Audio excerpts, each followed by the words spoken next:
Kali ini gue mau ajak lo masuk ke ranah pemikiran yang lebih serius hari ini.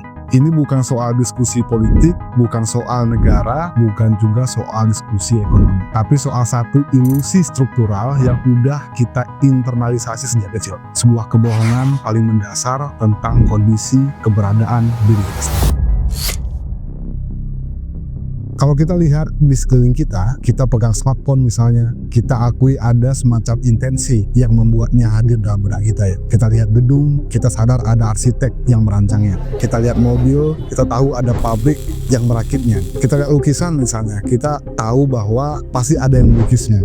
Dari rangkaian pengalaman ini, kita terbiasa mengintervensi bahwa di balik segala sesuatu selalu ada agensi yang membuatnya, atau selalu pasti ada yang menciptakannya. Nah, berangkat dari premis ini, gua mau mempertanyakan kenapa sih segala sesuatu itu harus ada direduksi dengan klaim bahwa ada yang menciptakannya.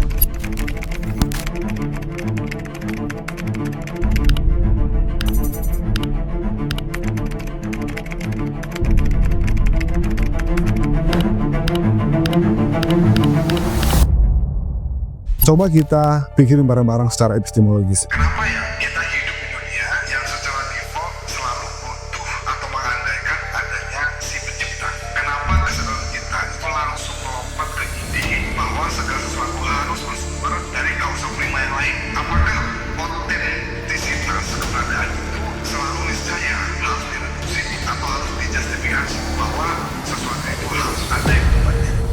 Jadi kalau kita ajukan pertanyaan ini ke banyak orang, biasanya orang langsung menyerang ya. Misalnya coba deh, lu lihat meja di hadapan lu misalnya. Lu pasti mikir, nggak mungkin kan meja itu nongol tiba-tiba begitu saja. Gitu. Pasti ada peristiwa di belakangnya, bahwa ada tukang kayu, pasti ada yang merancangnya, ada yang membuatnya. Ketika lu lihat roti misalnya di depan lu pasti mikir bahwa roti itu dibuat oleh tukang roti, bahwa ada proses adonan, ada proses open sampai roti itu sampai di hadapan lu. Nah, dari contoh ini kelihatan memang masuk akal bahwa segala sesuatu pasti ada yang menciptakan, ada yang membuatnya. Dengan kata lain, orang dengan gampangnya melompat ke kesimpulan yang lebih besar misalnya. Kalau meja ada yang membuatnya, berarti seluruh alam semesta ini secara absolut juga pasti ada penciptanya.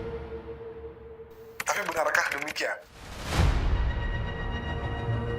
Coba kita dekonstruksi argumentasi tadi. Kalau kita berpikir demikian, artinya kita sedang menyamakan asal mula dengan alam semesta atau dengan si pembuat yang artikular gitu ya. Nah, begitu kita mendengar kata asal usul, kesadaran kita semacam langsung memproyeksikan tentang seseorang yang merancang, yang mengatur, yang menciptakan, atau bahkan yang mengawali segalanya. Tapi apa itu secara ontologis sama kayak tukang kayu atau tukang roti? Apa iya kalau kita memikirkan soal asal-usul, apakah kita dengan sendirinya harus memikirkan juga soal sang pencipta secara transenden? Maksud gue begini, meja, kursi roti, rumah, semua itu jelas hasil budaya, keterampilan, keahlian manusia. Semua itu ada karena intervensi oleh pembuatnya, diciptakan oleh penciptanya. Tapi bagaimana dengan langit? Apakah ada pembuat langit? Nggak pernah ada tukang langit kan? Seperti halnya tukang kayu atau tukang roti. Langit, gunung, sungai, pantai, dan juga lautan, itu semuanya sudah tersingkap begitu saja sejak dahulu. Semuanya ada begitu saja.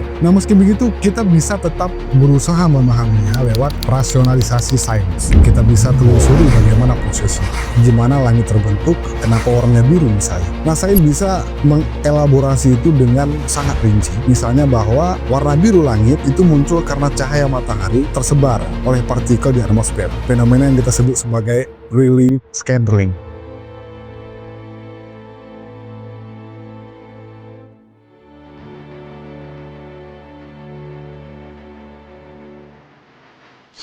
Nah, saya bisa memperjelas itu dengan sangat rinci. Tapi dari semua penjelasan itu nggak ada penjelasan secara empiris bahwa dicantumkan nama pencipta sebagai variabel di dalamnya. Jadi langit itu terjadi karena mekanisme alamiah, dia tidak diwujudkan dengan perintah. Sama kayak gunung, bentuk itu muncul jutaan tahun lalu lewat proses geologi, erosi, dan pergerakan tektonik. Jadi bukan karena ada yang mengukir ya dan membentuknya dengan sengaja. Artinya kalau lo perhatiin secara jeli, alam itu beroperasi secara imanen dengan cara dirinya sendiri. Sungai mengalir, awan bergerak, hujan turun, semua berjalan begitu saja. Kalau kita jujur sama pengalaman sehari-hari, kita tahu bahwa alam itu berevolusi dengan dirinya sendiri. Bahwa memang ada bagian hal yang kita gerakkan, misalnya seperti menanam pohon, memelihara ternak, atau membangun rumah. Namun semua aktivitas ini tidak serta-merta membuat kita terpisah dari alam. Justru sebaliknya, manusia adalah bagian integral dari proses alam itu sendiri. Cara kita bertahan hidup, cara kita menciptakan peradaban, pada dasarnya adalah kelanjutan logis dari proses alam. Nah, perilaku manusia, secerdas apapun wujudnya, tetap berakar pada dorongan mendasar dari proses alamnya. Nah, sebelum kita masuk ke pertanyaan yang lebih berat, gua mau bedah dulu betapa patologisnya logika yang sering dipakai oleh banyak orang. Misalnya, lu punya teori A, ini teori yang didukung dengan verifikasi empiris dan jutaan data. Terus lu juga punya teori B yang isinya cuma kayak a priori doang atau cuma teori yang sulit itu dibuktikan. Dalam kasusnya adalah lu bilang begini, gua nggak paham bagian X dari teori A, jadi secara otomatis pasti teori B yang benar. Nah, itu sama aja kayak kita bilang kalau ilmuwan belum bisa memberikan eksplanasi kausal apa yang terjadi sebelum Big Bang, ya udah Tuhan pasti yang melakukannya. What was there before nothing? We don't know. Right. So It's here's my okay to point. not know. That's the whole point of science. No, but the that's- whole point of no, but science Neil, is that's go where why- you don't know the answer. That's and why then- I believe in God, because there has to be a superior thing out there which can answer that question. The human brain cannot answer it because they can't, because nobody knows the answer. Therefore, there has to be, does there not, logic, a superior thing which can answer that question. Yeah, so that's not an invocation of logic. That's an invocation of what philosophers have historically called the God of the gaps. The God of the gaps is you look at where science has yet to tread, where science has yet to figure out, and you say, wow, that's mysterious. I don't know how that works. God must have done it. Nah, ini disebut dengan God of the Gaps. Jadi Tuhan yang lo tempatin di setiap lubang negativitas pengetahuan lo. Begitu saya menemukan jawaban baru, Tuhan lo mundur lagi ke lubang yang berikutnya. Lo tidak sedang membelah iman, lo sedang semacam membelah kemalasan berakal atau kemalasan berpikir. Dan itu adalah bencana akal paling berbahaya sebagai spesies manusia. Oke, sekarang kita beranjak ke pertanyaan yang lebih substansial. Pertanyaan klasik, gimana mungkin segala sesuatu ini terjadi dengan sendirinya? Perasa terjadi sendiri itu nggak berarti tanpa sebab ya. Itu seperti terjadi karena proses alami, karena mekanisme deterministik yang memang udah berjalan dari sononya. Nah, kalau gitu, kenapa Big Bang nggak bisa terjadi dengan sendirinya juga? Kenapa alam semesta nggak bisa lahir lewat proses alami kayak buah, busuk, dan dari situ terjadi regenerasi kehidupan yang baru? Tapi biasanya orang kan langsung bisa mempersoalkan ya. Misalnya dengan pertanyaan, tapi kan alam semesta diatur sama hukum-hukum universal alam. Siapa yang menciptakan hukum itu gitu ya? Nah, ini pertanyaan menarik. Sebenarnya apa sih yang kita sebut sebagai hukum alam? Nah, ketika kita menyebut istilah itu, kita sebetulnya cuma semacam memberikan nomenklatur pada pola keteraturan yang sudah terstruktur secara a priori jauh sebelum manusia ada. Misalnya air mendidih di suhu tertentu, benda jatuh ke tanah, semua itu nggak terjadi karena ada yang memerintahkannya. Semua itu terjadi karena memang begitulah sifat esensialnya dari realitas. Nah, maksud gua begini, bayangin bayangan lo sendiri di cermin. Apakah lo berpikir ada yang mengatur supaya pantulan itu terjadi? Tentu enggak.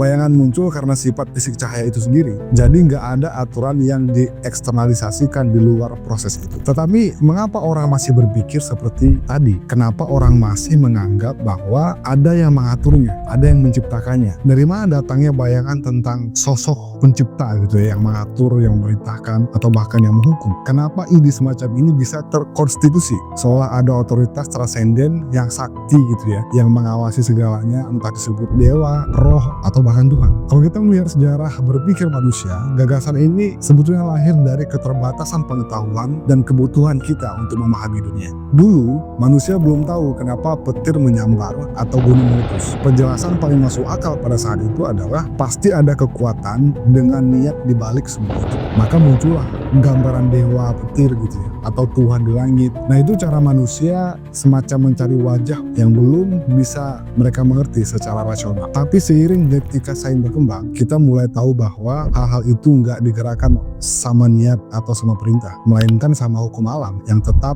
dan bisa dijelaskan. Nah intinya semakin banyak yang bisa kita pahami tentang hukum alam, semakin sedikit hal yang perlu kita jelaskan tentang hal lain. Ironisnya, meskipun kita sudah memiliki akumulasi pengetahuan itu, banyak orang masih lebih percaya pada kisah-kisah lama. Mereka percaya pada kata masyarakat, kata tradisi, atau kata orang misalnya, bahwa manusia diciptakan dari tanah, bahwa bencana adalah peringatan Tuhan, bahwa tragedi adalah cobaan, atau bahkan doa bisa mengubah takdir. Di sekolah kita belajar soal biologi, geologi, fisika. Kita tahu bahwa bagaimana kehidupan ini berevolusi, bagaimana bumi terbentuk, dan bagaimana hukum alam bekerja. Tapi anehnya, begitu kita bicara soal asal-usul dan makna hidup, banyak orang justru kembali pada dogma. Itulah kekuatan doktrin. Ia tidak bertahan karena bukti, melainkan karena pengulangan dan rasa takut untuk mempertanyakan. Kita bisa lihat kenyataan setiap hari, bagaimana alam berjalan tanpa campur tangan siapapun, tapi tetap menyangkal hanya karena kita diajarkan untuk percaya pada sesuatu yang lain. Padahal kalau kita jujur pada pengalaman dan pengetahuan kita sendiri, kesimpulannya sebenarnya cukup sederhana.